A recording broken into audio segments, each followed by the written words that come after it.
I will never tire of sitting on dead men's thrones.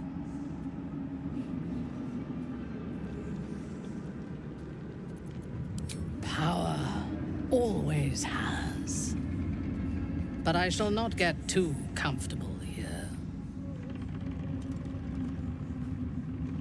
We must be free if we are to rule.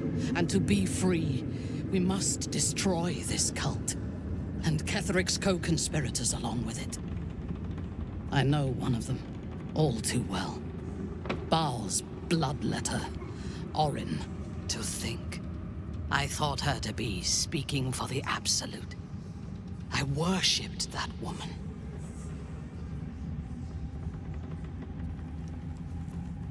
Jealous? You needn't be. When Orin is in my hands, her agony will nourish me. She is the Iblis who indoctrinated me with the Absolute's lies.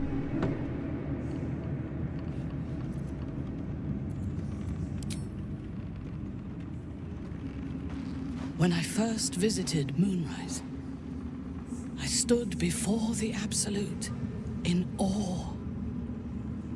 It was more of an idea than an entity. Pure love. Total power. Orin was by my side. She told me that God had chosen me to be a true soul. Blessed and adored. Now I know that those memories are lies. There was no God. Orin held me down in a cocoon of flesh, while a mind flayer forced a parasite into my brain. And she laughed at my fear. I will find her. I will murder her. And I will smile.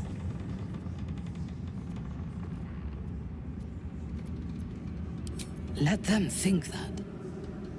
There is a short path from savior to ruler. A short and bloody path. I know it well, and we will walk it together.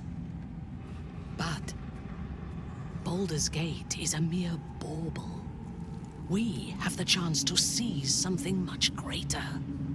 Surely you see it. In killing Ketheric, we fractured the cult's leadership. When we break the other Chosen and claim their Netherstones, we can take control.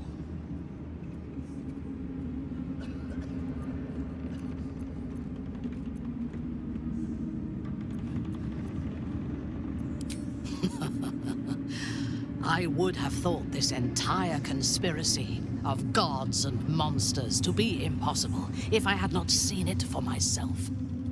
We may fail, but we must try. The power of the enslaved Elder Brain could reshape the world. We could reshape the world.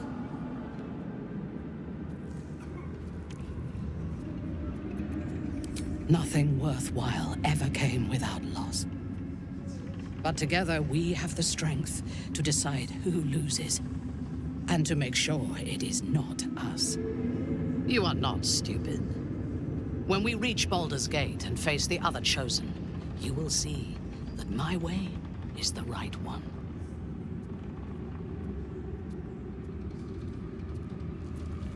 That is all I ask. And remember, I know when your mind is closed.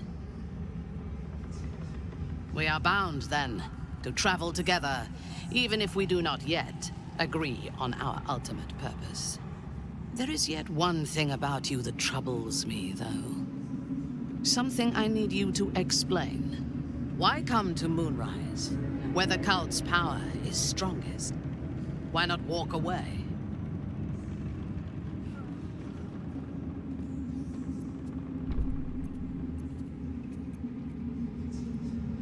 True, but do not lose yourself to despair and fatalism. They tried to make victims of us, but we can take this opportunity to become gods. Now, I am ready to leave this damned place whenever you give the word. The city awaits. I, for one, will miss the Shadow Curse. For all the pain it caused us, it did at least obscure the incessant sun.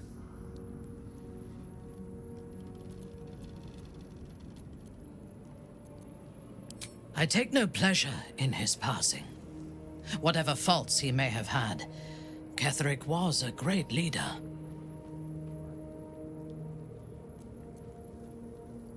Life was crueler to him than death.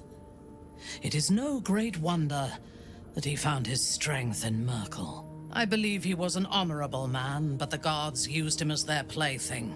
First, Shah and her sister, then the three behind the Absolute. I sympathize. It is a sharp mind that feels sympathy for one who suffers unnecessarily, not a soft heart. I saw strength in Ketheric that had been diluted by pain, but I will never forgive him for handing me to Orin. For that, I hope Merkel hollows out his bones and lets them be dust.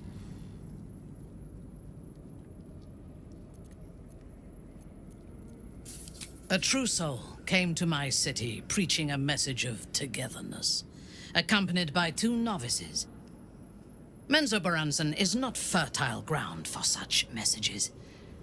I killed them and hanged their bodies in my garden.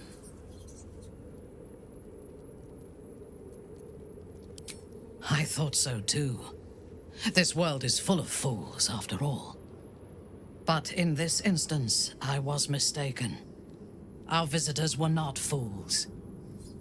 They were bait. Even as the flesh sagged and sloughed away from their eyeless skulls, their audacity infuriated me. I had to know where they came from. And whoever sent them was counting on my curiosity overcoming my caution.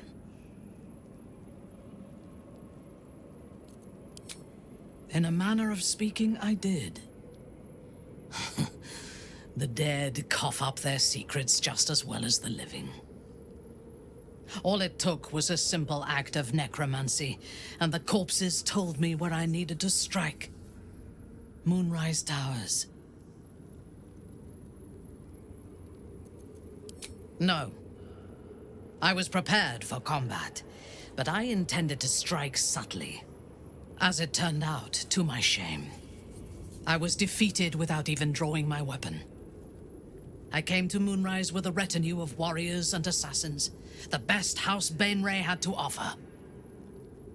I expected a battle, but found a fully laden feast table and a welcome befitting a house matron. Ketheric expected us, expected me, and I fell for his flattery.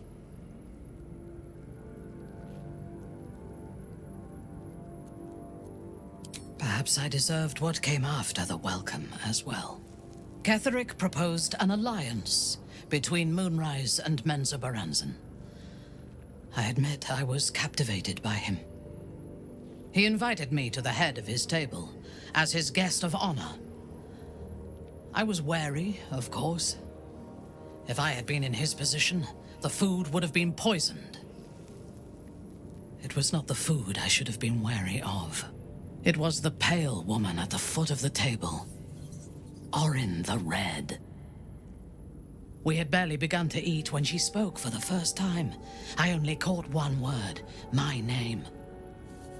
Then, quick as lightning, she climbed onto the table, a dagger in each hand, and skipped toward me, slicing the throats out of my men as she passed them.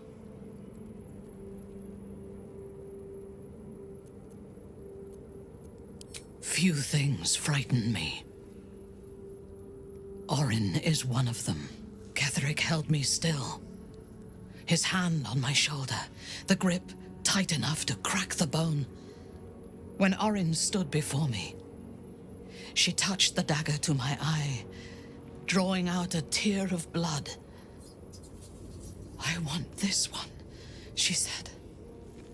Ketherik nodded his permission, and I was taken below.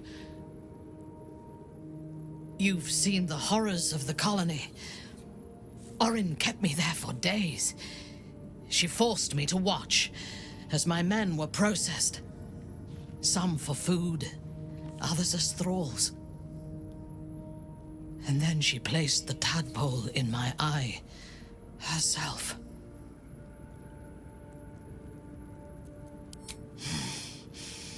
That is certain.